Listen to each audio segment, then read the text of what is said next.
Hey, worship leaders, we have an awesome episode for you today. CeCe Winans joins the Loop Community Podcast to sit down with Loop Gospel Director Otto Price. They talk about the impact her song Believe For It has had since it released last year, multicultural worship, and a lot more. Love this interview. We love CeCe Winans. Be sure to get the master tracks for her album Believe For It on loopcommunity.com. I am so excited today to be able to sit with a friend, be able to sit with really a music icon. You can say those words for some people, but in this case, to have CeCe Winans on, being a music icon isn't a stretch. It's an actual reality. So welcome to this time with us. CeCe, how are you doing? I'm good. How are you, sir? I'm doing great, man. First of all, her smile lights up the room no matter where it's at. Thank you. I just wanted to first talk a little bit about some of the last times we were both kind of been in ministry. But one of the last times we really talked a lot in detail was during this little thing called COVID. And when both of our churches were kind of going through phases of we couldn't meet in person. We were doing a lot of meet online. I know that you guys, when I was serving in a church, you guys were able to come over and we, because I was overseeing all the media department and everything. Right. Come over and we did a lot of church in the box, as I called it. That's right. In the box. Yeah. So talk a little bit about that. Just even before we get into the music side, how's that been being, having a church, thriving, and then what have been some challenges going into that and then coming out of it for you guys? Well, it was a scary time for people. It was something that we had never lived through before. Mm-hmm. But at the same time, the box was a blessing. Being virtual was a blessing. It was new for us. A lot of churches did it prior to pandemic, but we hadn't. And so we had to just thank God for the teams, the people who were willing to work and to make that shift and to make that change. And so it was good. A lot of good things came out of it. It was always hard not to be in church, and thank God we went to church a lot sooner. We went back to church in person a lot sooner than most churches, around the country. But still being isolated was just no fun. When I walked back in, I was like, Lord, I thank you. The things we take for granted, the things we take for granted. And so during that time, it was challenging, but at the same time, it really challenging because you're not there and you're learning how to do it and to connect with people, even though it's virtually. But a lot of beautiful things came out of it. First of all, we were able to reach more people than we had ever reached before with the gospel of Jesus Christ. So right away, I was like, oh, okay. And then we birthed out that ministry, the virtual ministry that is still going on now. So great things just like God, no matter where we end up and what has been dished out to us, God works it all out for our good. I think even just you saying that is it's a beautiful picture. And I think especially as people of color, something, especially in worship, you realize those things that are struggles wind up being those things that make you stronger. I think the great philosopher Kelly Clarkson said, what doesn't kill you makes you stronger. That's right.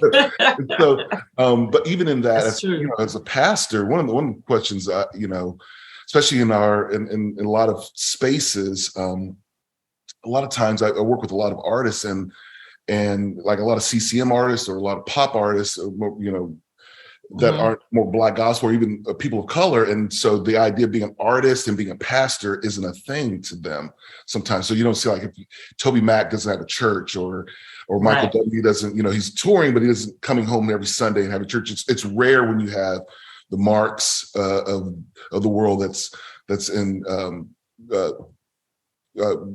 when he's with a group and then he's coming back home. Yeah. What has that been like for you as both a artist and a pastor? Well, I mean, it's been great. It's been challenging. But it's been more of a blessing than the challenges, because first of all, I'm a church girl. So pastor or not, I understand the value of a local church, of being plugged in. And I think a lot of times as artists, we forget how bad we need it. We kind of think because we're out there and we're ministering the gospel and we're going from church to church, it's not the same. It's being submitted to a house. And I've done that throughout the years and understood the importance of getting back to church, knowing that you would miss some, but not making that the norm was always my goal, because I had to go somewhere so I could get poured into, so that I could actually have something to pour out. And also to be able to be corrected, not just surrounded by people who admire you for your music, but people who really know you. And so being a pastor, when God called my husband and I to pastor, I did take time off the road. I took time off the road, didn't travel as much. I did a little spot dates here and there, but understood the importance of, because when you start out a church plant, it's like a baby. You have a baby. And so my husband and I really focused on making sure the church was taken care of and that the people were being nurtured, and that, all the things that come along with that. So that was a little different, but it was fine, because my prayer has always been, yes, Lord, whatever you want me to do at that time. If it's not on the road, then that's fine with me. I just want to be in the center of your will, And so my time, I think probably for 8 years, I didn't record for 8 years.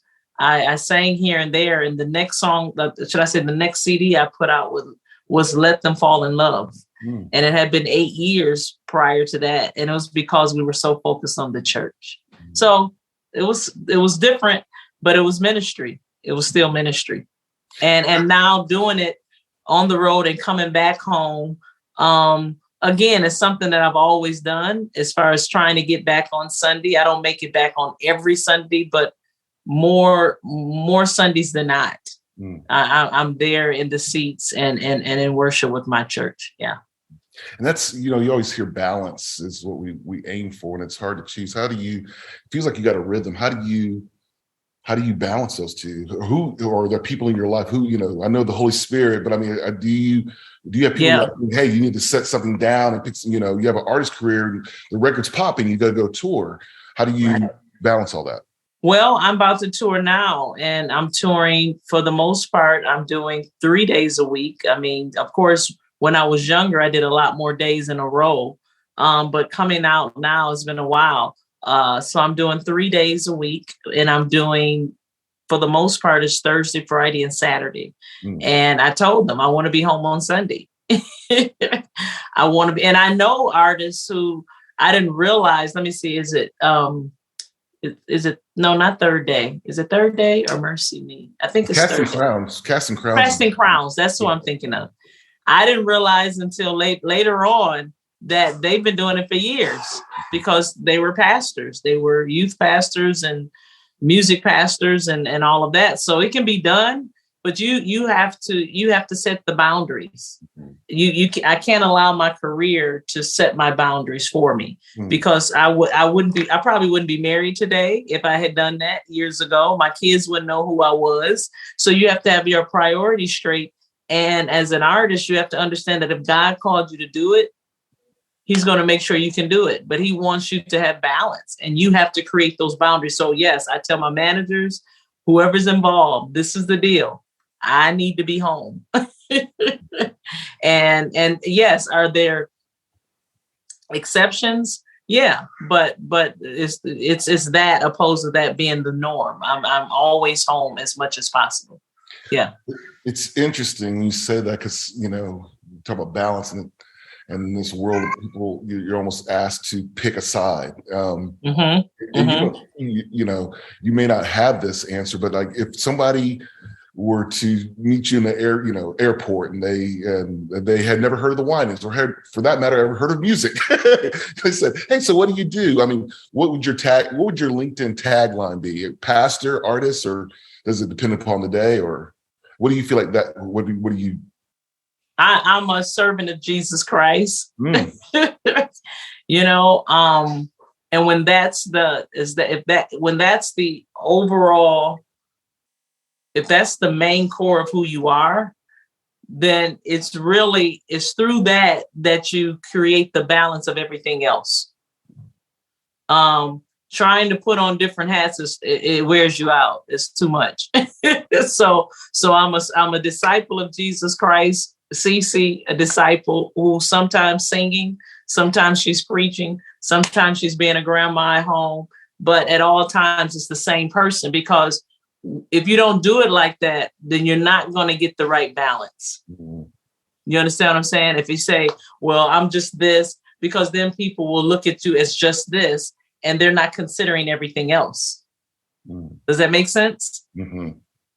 Yeah, that does. And even I would love to, even speaking to your church, I would love, first of all, speak to the cultural value of being multicultural. That's important. And a woman, as a husband and wife, and even with your son, as leaders, Black leaders leading a multicultural conversation, what have been in this in the music space, what are the pain points, what are the struggles, but also what are the victories that you could highlight?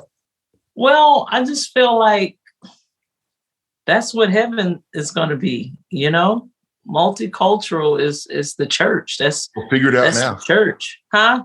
So figure it out now. Yeah, we got to figure it out now. And also at the same time, I mean, I'm an African woman. I'm an African American woman. I'm Black, whatever the name is for us. I was raised in a Black church. My parents always, when it came to music, we were exposed to all of the gospel music. They only allowed gospel music in our home. But when I say gospel, I think of everybody, second chapter of Acts, Andre Crouch, you name it. It wasn't about, we had all the different colors and genres in our house, but it was all gospel because it was Christian based, so we never separated music with the color of skin. Mm. We didn't understand what that was, you know what I'm saying? And we were in an all Black church and a Black family and a Black community, but our music has always reflected, and I've always been in our first regular job, should I say, when it came to music, we started off at PTL, my brother and I, and we were the only Black ones on there. So we came and we were who we were. We didn't try to be anybody else. And they embraced us the way we were. They enjoyed what we brought to the table. And so it's never been a black and white thing for me. I think it's so limiting when we do that. When we think everybody with dark skin sounds like a certain sound and that's it, or everybody with light skin only sounds like this. I think it is very damaging, and we cut off so many good things when we try to put us in the box because of the color of our skin, opposed to what style of music we sing, So in preaching, we do the same thing. My kids have always been around all people. And so when we started the church, they brought their friends and it was all people. So a lot of times people ask us, well, how do y'all have diverse? How did you keep it? I'm like, that's the way it birthed out. And we're who we are. We accept everybody for who they are. And we understand that when it's diverse, you're going to get the best mix you can ever get. It's always better when it's diverse. Mm-hmm. And I can honestly say, first of all, I remember those PTL days. You see? the Lord lift us up. That's right. Lord lift us up. But I can honestly say, I resonate with that. Talking about you specifically, I've seen women of different ethnicities, age, and stage, from my mom to my wife to my daughter. Every woman, I mean, honestly, I have a friend her name is Jill Park. She said, if I got to sing with CeCe, she would die. And then CeCe was singing, resurrect her back up. Then she died. But oh, that's so sweet. Yeah, but it's just people at different stages and life resonate something special in you. What would you say? You sound like you're mentioning a little bit, your upbringing. What do you think it is in you that connects with women and people and music lovers across the world? What do you think what have you identified in yourself that you can say?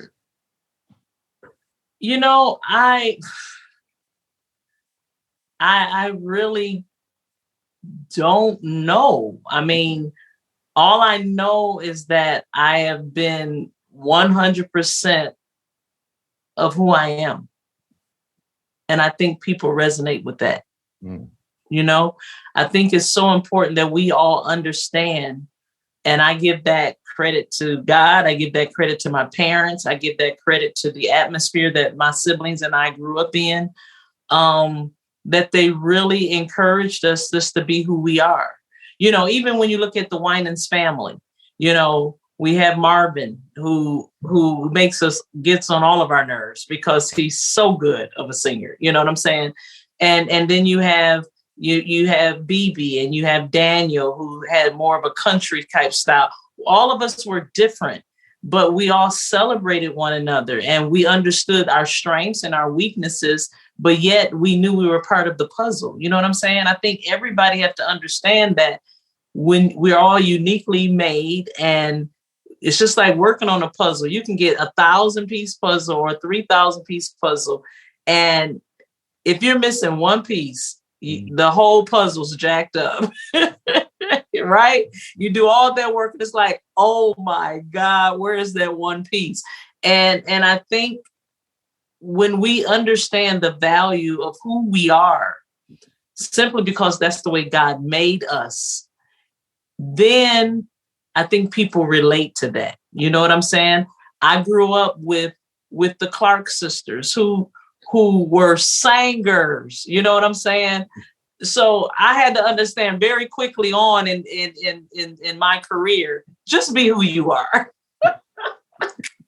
Let God anoint what you have, and you will know that it's not you, it's the anointing that God has put on you. And I believe that's why people have been blessed by what God has given me to offer, because I know that it's got to be him. Well, I love talking with truly humble and talented people.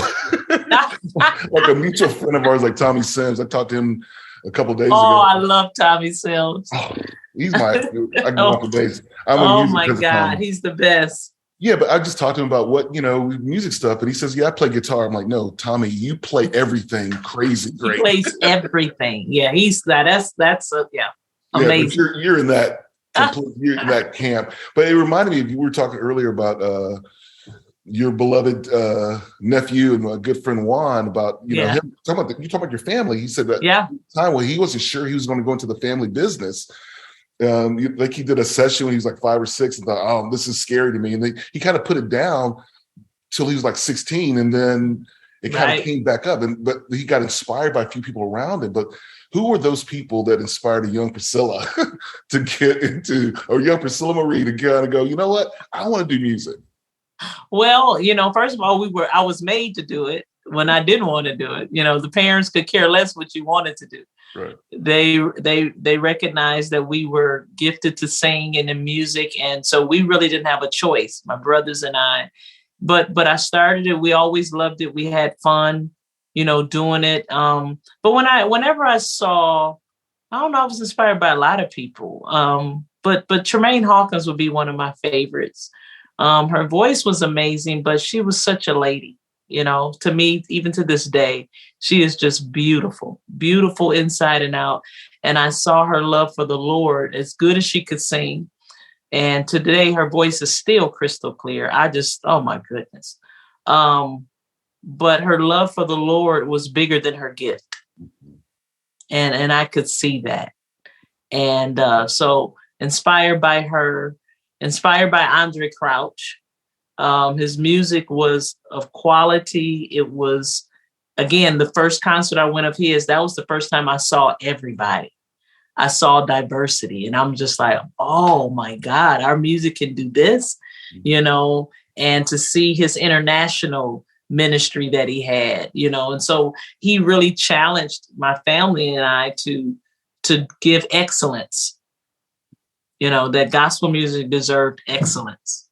And so those would be probably the two people who inspired me the most. And then my family, just being with my siblings, you know, talking smack. you know, we would do family concerts growing up, and everybody like, okay, we don't want to be the worst singer tonight, so you better, you know, because we're gonna ride you if you are.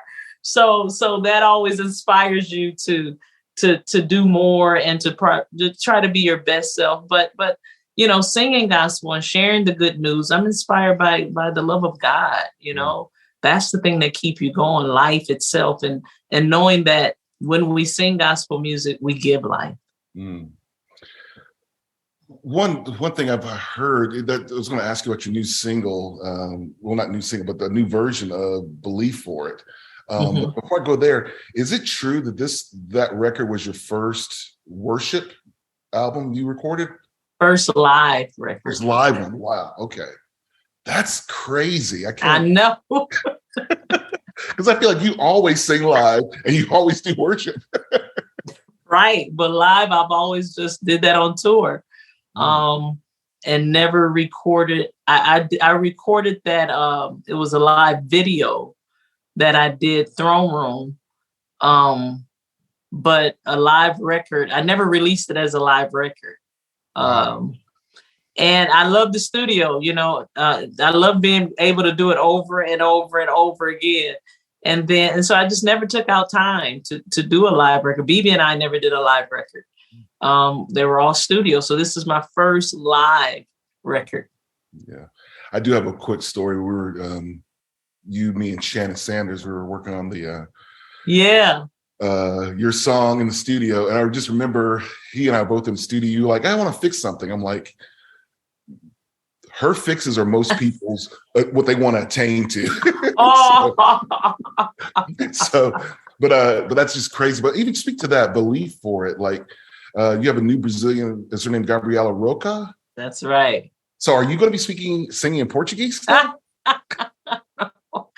wish I had time to learn any of it. But no, she will be singing in English on part of the song.